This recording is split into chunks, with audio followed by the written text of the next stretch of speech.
Welcome to the Essentra Health podcast series. I'm your host, Yeji Lee. In this series, we bring you helpful information to support your well-being and to overcome the many challenges that life can bring.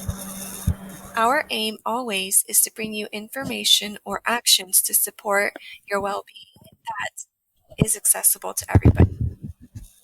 Today, we are discussing Dry January, a public health campaign in which participants commit to abstaining from alcohol for the month of January. We will be talking about its relevance to mental health and some ways to participate. Our guest today is Norman Weiniger, Vice President of Clinical Services here at Essentra Health and licensed mental health practitioner with many years of experience working in the mental health field. Thank you, Yeji, and I'm so glad that we could talk about this topic today. Thanks for being here, Norman. To start off, can you describe what Dry January is and why it is practiced by some people? Yes, the concept of Dry January actually began in the United Kingdom a few years ago. I believe it was in 2013, and then since then it's spread to many other countries. And my understanding of Dry January is its aim is to start really a conversation with people and within ourselves about alcohol, about social use of alcohol, and to encourage people to consider and discuss their alcohol consumption, and ultimately to inspire a possible behavior change following a positive and hopefully fun-filled month of sobriety. To be clear, Yeji, Dry January isn't about detoxification, or it's not addressed to those with alcohol dependency issues.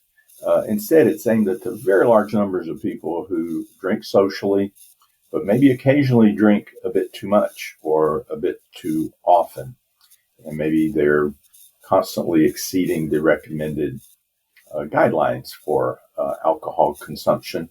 And they're doing so without realizing the effect it may have on their physical health or on their emotional health. So in that context, maybe it's helpful if we first talked a little bit about the recommended guidelines around social drinking. And you'll recall, Yeji, these come from the Department of Agriculture, Department of Health and Human Services that publishes dietary guidelines for Americans. And in those guidelines, they also address the use of alcohol. And according to those guidelines, adults of legal drinking age can be healthiest by best choosing to not drink alcohol or to drink alcohol in moderation by limiting the intake to 2 drinks or less in a day for men and 1 drink or less in a day for women. And those guidelines generally drive home the thing that drinking less is better than drinking more, and that there are also some adults who should not drink at all. Those would include people who are taking medications that interact with alcohol or are managing a medical condition that may be made worse by drinking alcohol, people who are recovering from alcohol use disorder or otherwise unable to control the amount they drink, and people who are pregnant or might become pregnant. And of course, those guidelines also recommend to people that they don't drink and then drive a motor vehicle or operate machinery or participate in activities that require skill and coordination and alertness. Those activities mean that we should avoid alcohol completely. So those are just some of the guidelines around what is recommended levels of social drinking. So it's good for us to think about those levels and what they mean to us. Back to Dry January and the concept of abstaining for a month. There are some documented health benefits, Yeji, from that month-long break from alcohol, and they include health benefits such as improving our liver functioning, by having better sleep, by often losing weight. Sometimes a benefit is improved mental health. After all, alcohol is a depressant type of drug, and abstaining from it can lead to an improved mood and reduced anxiety in some people. And another benefit can be increased energy levels. Now, in addition to those health benefits, Dry January has really grown into a social movement.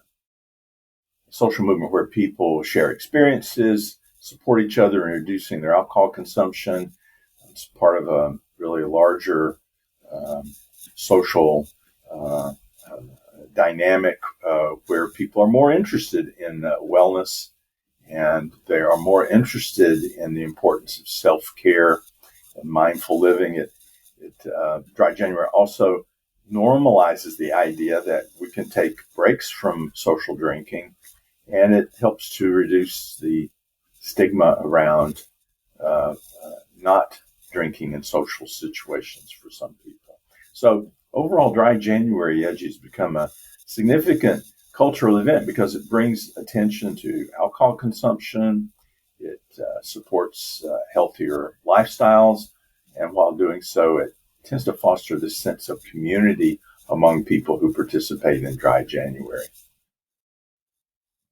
Thanks, Norman.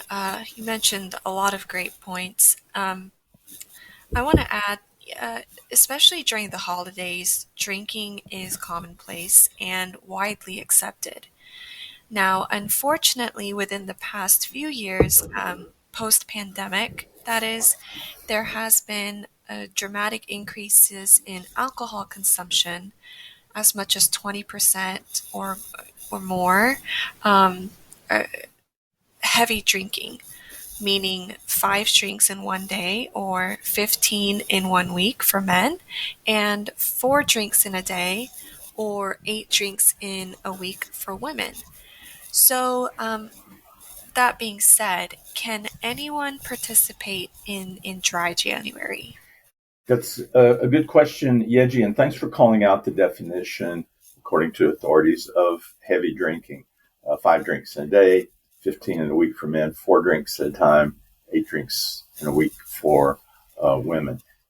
So the idea behind Dry January is that whether you're a light or heavy or social drinker, you can benefit from this practice. So if you're thinking about participating in Dry January, couple tips to keep in mind.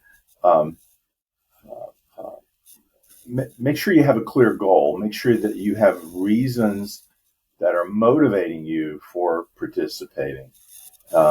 Secondly, I encourage folks to prepare mentally. Think ahead about social gatherings, about maybe stressful situations, possibly habits that you have that are tied to drinking or associated with drinking. Those are going to be situations that are going to tempt you the most to drink. So you want to think that through and prepare yourself. Another tip I would share, Yeji, is to tell friends and family you're doing this. That creates an accountability standard, and it also can sometimes create cheerleaders to kind of encourage you to do what you're doing for your own health. On a very practical level, Yeji, it's important to find alternatives to alcohol when you are socializing with others that are drinking. And finally, I would encourage people to think about 2 other things. One is self-care. Think about other forms of self-care that you can do during this period to be good to yourself. If you happen to feel like that maybe you're missing something by not participating in alcohol use. And finally, don't be too hard on yourself. It's okay to slip up. It's okay to be imperfect. Don't be discouraged. This is kind of an exercise in making progress, not perfection. Thank you, Norman.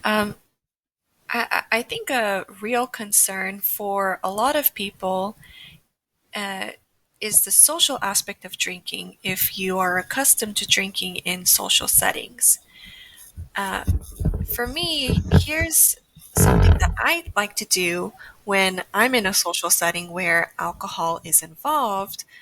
For example, if I'm in a at a social gathering and everybody is, let's say, having a glass of champagne or a glass of wine, I will ask the waiter or the host for a glass of ginger ale in a champagne or wine glass to kind of mimic the drink of choice for the night without feeling isolated.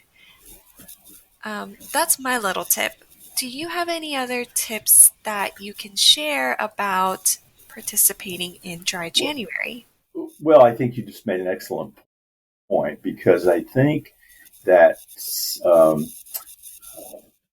concern around the social aspect of this is very important, and it's one that people widely share, and they wonder, yeah, how they are going to um, act in a social situation where they're not drinking. So I think that's an excellent tip as one way to help people to kind of blend in. I would encourage people also to think about and feel free to uh, be able to share with others that that you're not drinking if you're used to you drinking, and now you're not drinking in a social situation. Share with them about Dry January. Share with them about what you're doing to take a little break from alcohol to just see how that feels physically and emotionally, and to kind of gauge your relationship with alcohol a little bit, and be transparent with them about what you're doing if you get those kinds of questions and if you're comfortable in sharing that. Um, so I would also just kind of end on this podcast Yeji by encouraging people that if they'd like to learn more about alcohol and their physical and mental health, then to keep in mind the fact that the National Institute of Health provides a website called Rethinking Drinking. It has a ton of great information on the theme that we're talking about today. And to get to Rethinking Drinking, simply Google that phrase, Rethinking Drinking, NIH, with NIH standing for the National Institute on Health. Finally, another good way, as we know, to learn more about this issue or related issues to it is to consult with your employer's Employee Assistance Program. The EAP services are confidential and they're no cost, and another good avenue for people to learn more. Thank you so much, Norman. You've shared such important information, and I'm sure everybody learned a lot today. I've also accessed the Rethinking Drinking site just to learn more about alcohol, and I can't agree with you that it does have a lot of good information and resources regarding alcohol and health and recent stats on alcohol consumption and all of that. And so, thank you for sharing that. And with that, we conclude today's podcast. On behalf of everyone here at Essentra Health, thank you for listening, and I hope you have a very warm January.